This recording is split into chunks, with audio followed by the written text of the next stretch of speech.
Hello and welcome to Mr. Randy's Wine and Spirits. I'm Mr. Randy, and today we're going to be doing another full review episode. If you're new to the channel, hello, welcome, come on in. All my returning viewers, always good to see you coming back. So let's get to it. Let's do it, shall we? So today's full review is going to be of the Kingsbarns. There's something been tickling the back of my throat for a few days. But this is the Kingsbarn, and of course the timer wants to go off. At least it didn't stop the video like it did last time. That was weird. So this is the Balcomie. I do see that there is another expression of the Kingsbarns on the shelf at my local Specs. And this is like a sherry finished. And the other one I think is not so much influence of the sherry finish. But it's distilled, matured, and bottled by Kingsbarn Distillery. Lowland. It's a Lowland single malt. Now, if you're new to the channel, you don't know that I've never really found a Lowland Scotch that has tickled my fancy, or at least, hold on. Stop that.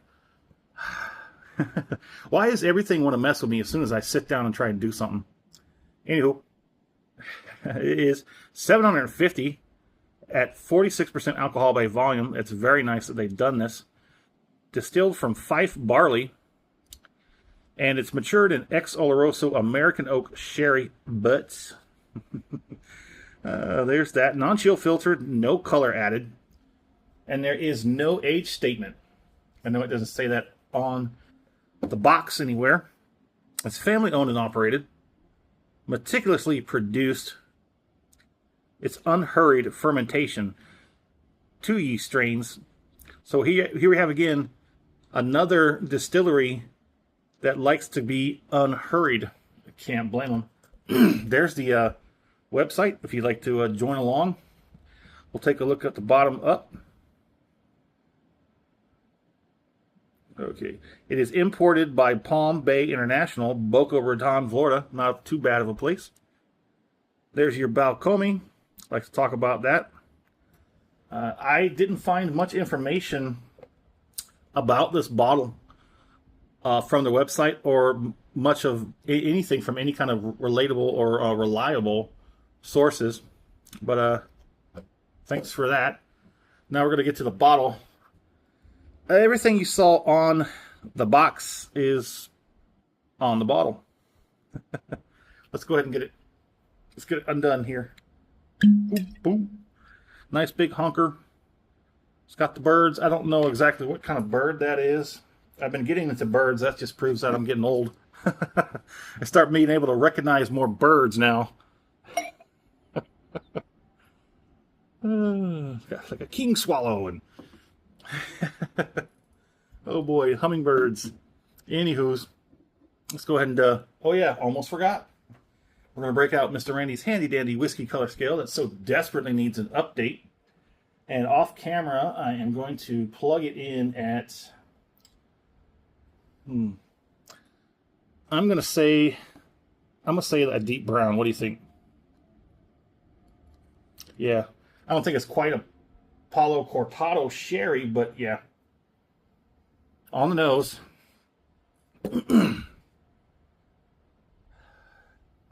Yeah, you're getting a good solid sherry on the nose. You're getting some good barley. Good malted barley mixed with some good sherry. Nothing's too overwhelming or a little like rough and ragged and slightly offensive. No. This is relatively easy, relatively smooth, balanced, we say, right? Balanced? No, rounded. It is relatively rounded. Nothing in this glass is fighting for the stage right now. So I do a 3-part series to my reviews. Part 1, off the rip, get it home, crack it open, have my first pour, share my first impressions with you. Part 2, full review, we drink it down as we have, put the cork back on it, put it on the shelf, let it sit for a week and a half. We've dropped it down from 2 weeks. There's a reason. I felt that 2 weeks it's just a bit unnecessary, and also that now that I've downshifted the channel a gear, almost 2, there's less bottles on the shelf to review.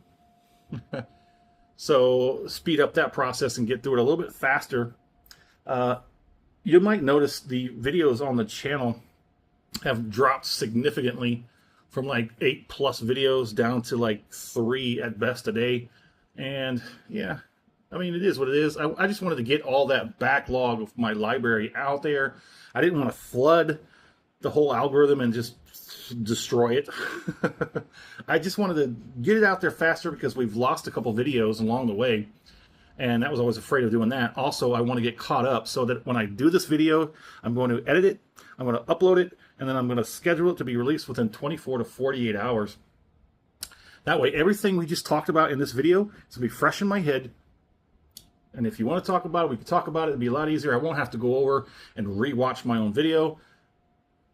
Sometimes it is what it is. But hey, so when I go online and find out as much as I can about it, but like I said, I found next to nothing that wasn't on this bottle. It didn't claim a non-age stated. That was the only thing I really didn't find. Everything else is on the box and on the bottle. I go online, but we look anyways, right? I come back, we talk about it, I score it, I could continue to drink it because part 3, final pour episode, thus the name, we will have that final pour compared to the first pour off the rip and everything in between. Okay, so let's go ahead and get it on the palate. I was smelling more, and there is, but it's like everything that there is of a good Scotch. There's deep red, rich, ripe red plum, but it's plum is like a backseat where stewed. No, that's a baked apple, light orchard fruit. All that on the honeysuckle, heather, that barley. Let's go ahead and get on the palate.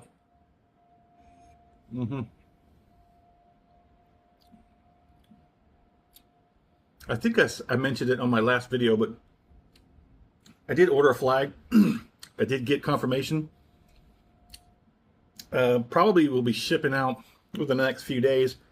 I'm thinking, I was looking for a bar of some sort over the weekend, and I think I'm just going to make my own. Make it my own, that way. Make my own. That way it fits all the specs that I require. I'll just make it my own out of some 2x4s and some rolling casters and a couple shelves, and then I'll decorate the heck out of it. Let's go ahead and go there get with that second palating.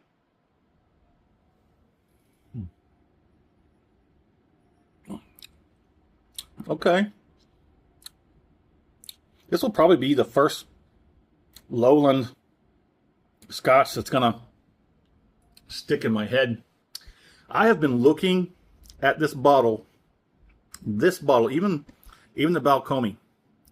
I've been looking at this bottle for probably 8-9 months.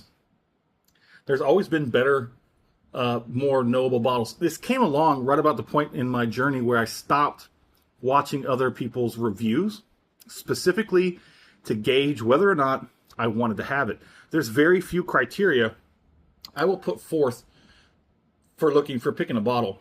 Most of the time, it's going to be the ABV, but that's not always first up front. What it's finished, that's also a good thing. Age statement, that's also a good one.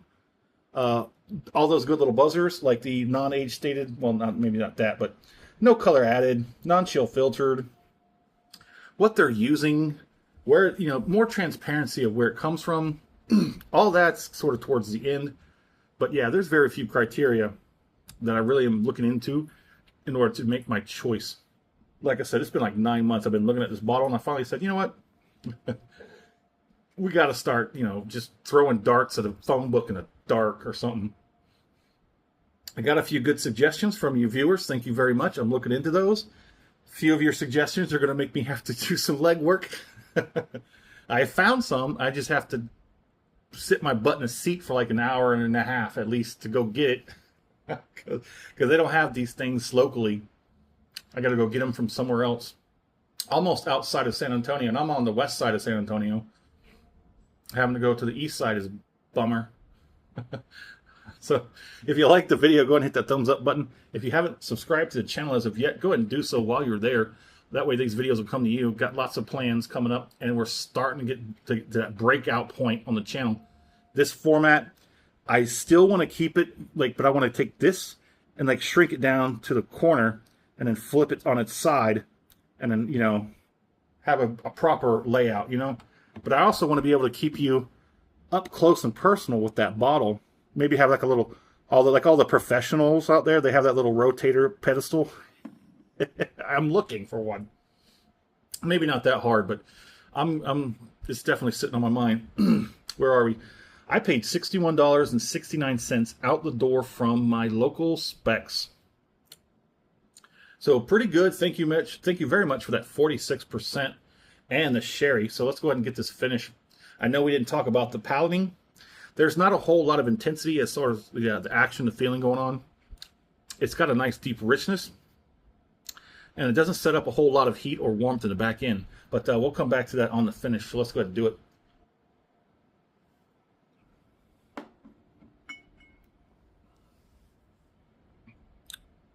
Damn, that's good. Oh, that's good sherry.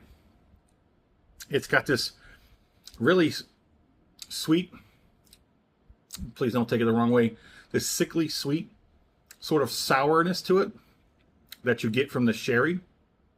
And it's got a high punchy spikiness to it where you associate with the light orchard fruit. Like say that sharp tartness from green apple, like those Granny Smiths. And it's got that deep richness. We called it a baked apple. There's a difference between a stewed apple and a baked apple.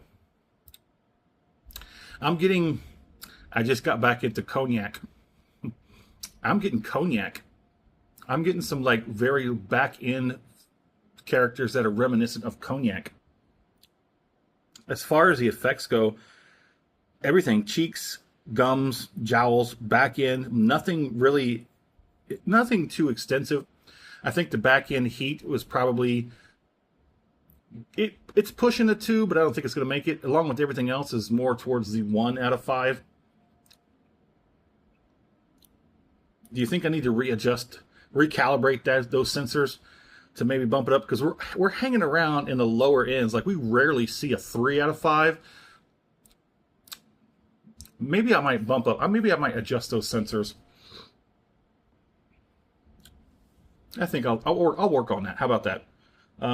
Let's put a score on it, shall we? Because we're pushing 13 minutes here. My score on this is going to be a strong 4 out of 5. I don't know why I didn't push over into the 5 column, but that's just how I shot from the hip. Non-age stated, non-chill filtered, no color added, 100% Oloroso American Oak Sherry Butts, 100% Fife Barley, 46%, an expression from 2019. It's just barely above $60 out the door. And as far as I can tell, I've always seen these bottles on the shelf, so it's never like they were never there. They run out. But I don't know. I just think that's where it's going to land for me. How could it do better? I honestly can't say. Because the price point is not too bad. $60 is a good. I think it deserves more than what you get for $60.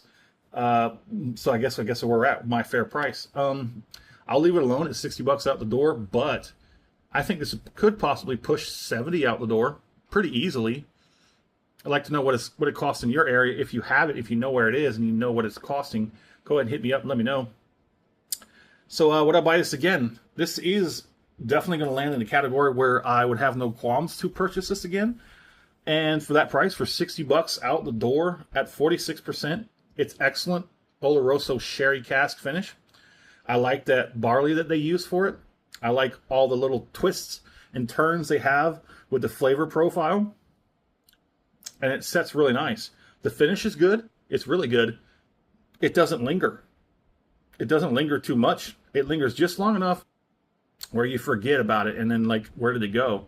Because I've been blabbing on, and I can't remember when it went out the door.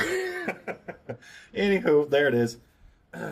In the comment section, would love to know, what's your favorite Lowland single malt? How do you think of the Kingsbarns? What do you think about this one from the Balcomie? And, as always, thanks for stopping by here at Mr. Randy's Wine and Spirits. Have a dang good one.